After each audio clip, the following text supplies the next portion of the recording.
Cleophas Oluoch, Ramogi TV.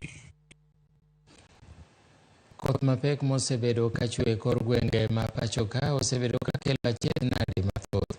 Lipot ni oganda makwan yoheo perauchiel osewito ngimagi ka familia mathoth oula osedaro miechgi ka kwayo pod imedo chwal mar chiwo chiem kony kaachiel gi dwaro mamoko makalo e chandruok mikelo kod oula mapek. Sharon Ong'ao miyowa chal mar midhiero mag oula e gwenge mopogore e pacho ka.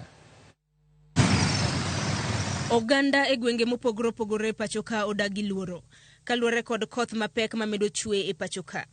Jogo maula osedaro e miechegi koro odak matek ma ok ging'eyo kama de gichom tok koth rocho chenro duto mag ngimagi.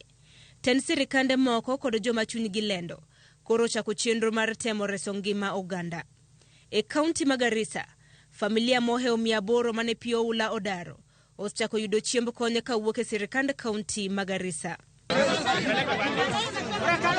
Chiemo makamago ibiro chiw e kuonde jot 8 e kaunti no.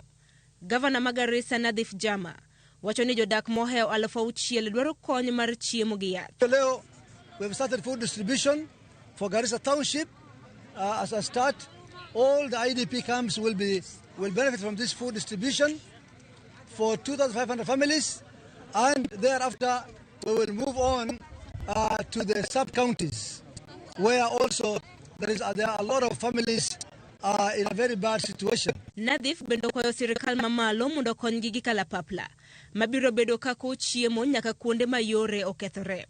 Nadhif medo kawacho ni nyanduat gi milambo mar kaunti ma Garissa emoseyudo achiedh nade mathoth mar oula. Of course, we know that most of the roads and the passages leading to the sub-counties have been cut off, but we will try our best as we also plead with the national government to support us with helicopters or choppers for that matter to drop foods to the families that are affected. Kumachielo sirikand kaunti ma Samburu ochako chenro mar kunyo mtaro kama pitaka kale e gwenge malerata Samburu East.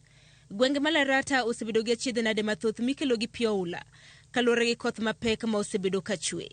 Familia moheo 250 e kaunti ma Samburu wacho ni pi oula osedaro e miechegi. Lerata village, Samburu East, ambayo siku iliyopita maji ilifurika.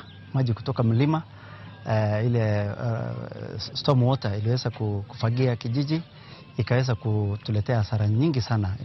Imeweza kuharibu vyombo vya nyumba, imeweza kuharibu mattresses. Kunapofurika sana sana mito ambayo watu wanategemea sana kama kupata maji yao ya kila siku ya kunywa, ya kupika, ni hatari sana. So ndio maana tumesimama na hawa tukipeana madawa ile ya kusafisha maji angalau basi magonjwa kama diarrhea yasilipuke. Wananchi wengi wamekosa makazi yao.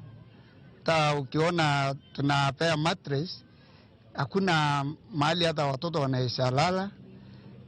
Maji ilikuja kwa wingi sana na iliweza kuadhiri sehemu hii ya Lerata na pia Samburu East sehemu nyingi kama Serolipi pale hata Lengarde ilichukua mbuzi zaidi ya mbuzi 50.